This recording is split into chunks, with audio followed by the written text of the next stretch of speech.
আসসালামু আলাইকুম, welcome to motorcycle repair shop. তো এই যে বাইকটি দেখতে পাচ্ছেন ডিসকভার 135। তো এই বাইকটিতে আসলে প্রবলেম হয়েছিল যে সিডিআই প্রবলেম, কারেন্টের সমস্যা ছিল।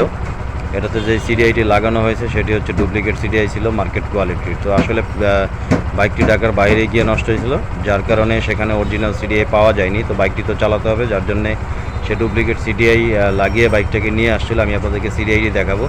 তো সিডিআই মডিফাই যে কীভাবে করবেন, যে ডিসকভার 135 বা অন্য অন্য ডিসকভার যেমন 100 আছে, এই বাইকগুলোতে অনেক সময় মডিফাই করে চালানো যায়, অন্য সিডিআই লাগানো যায়, যেমন পালসার ইউজি4 এর সিডিআই লাগানো যায়। তো আমি আপনাদেরকে দেখাচ্ছি ডুপ্লিকেট যে সিডিআইটি ছিল, যেটি আসলে উনি কিনে লাগিয়েছিলেন। এই যে দেখুন, এটি হচ্ছে 3 জ্যাকের, একটু খেয়াল করবেন 3 জ্যাকের। তো এখানে কিন্তু পার্টস নাম্বার দেওয়া আছে। আসলে পুরাতন সিডিআইয়ের সাথে পার্টস নাম্বারটি মিল ছিল না। এটি লাগানোর পরে যে সমস্যাটি বাইকটিতে দেখা দিয়েছে সেটা হচ্ছে যে বাইকটি নক করতো, স্টার্টের ঠিক মতো থাকতো না।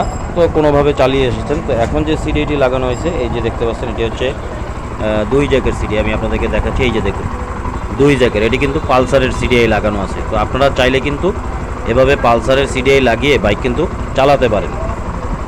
তো এতে কিন্তু যে সাময়িক যে সমস্যা, সেই সমস্যার সমাধান কিন্তু আপনারা পেয়ে যাবেন এবং সাময়িকভাবে চালাতে পারবেন। পরবর্তীতে হয়তো আবার যখন নতুন সিডিআই আপনারা নেবেন, তখন এটাকে চেঞ্জ করে নতুন সিডিআই লাগিয়ে নেবেন।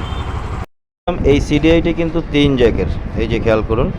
তো এখানে এই পাশে যে জ্যাকটি আপনারা দেখতে পাচ্ছেন সাদা, এটি হচ্ছে কার্বোরেটর সেন্সরের সাথে, কার্বোরেটরের সাথে যখন আপনি থ্রোটলটা দেন তখন সেন্সরটি উপরের দিকে উঠে এবং এই লাইনটি দিয়ে সিডিআইতে সিগন্যাল যায়, তখন কারেন্টটা একটু বড় হয় রানিংয়ে, চলন্ত অবস্থায়।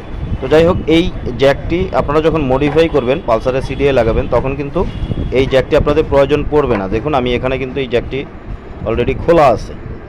এই যে দেখুন, এই জ্যাকটি না লাগালেও কোনো সমস্যা হবে না, কারণ যেহেতু পালসারের সিডিআই, এটা থেকে যতটুকু কারেন্ট দরকার ততটুকু কারেন্ট সে সাপ্লাই দিবে। যেমন এই যে দেখুন লাইনটি খোলা, এটি কিন্তু সরাসরি কার্বোরেটরের সাথে লাগানো। এই যে দেখুন এখানে কার্বোরেটরের সাথে, যেহেতু আমি যেমনটি বলেছি ডিসকভার 135।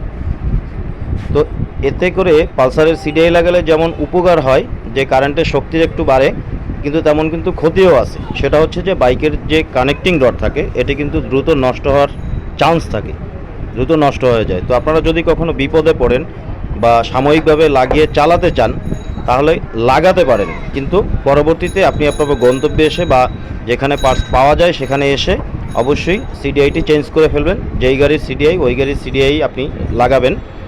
তবে পার্টস নাম্বারটা অবশ্যই খেয়াল করবেন এবং অরিজিনাল লাগানোর চেষ্টা করবেন। আমি যেমনটি বলেছি, এই সিডিআইটি কিন্তু ডুপ্লিকেট সিডিআই, একদম মার্কেট কোয়ালিটি, যার কারণে কিন্তু বাইকটিতে সমস্যাটা দেখা দিয়েছে। কারেন্ট ছেড়ে দিত, স্টার্ট নিত না, বাইকটি নক করতো রানিং অবস্থায়। কিন্তু আসলে যেখান থেকে এটা লাগানো হয়েছে সেখানে অরিজিনাল সিডিআই পাওয়া যাচ্ছে না বলেই কিন্তু তিনি এই ডুপ্লিকেট সিডিআইটি লাগিয়েছিলেন। তো এটাই ছিল মূলত আপনাদের সাথে শেয়ার করার। দেখা হবে পরবর্তী নতুন কোনো ভিডিওতে। সে পর্যন্ত ভালো থাকবেন, সুস্থ থাকবেন। খোদা হাফেজ।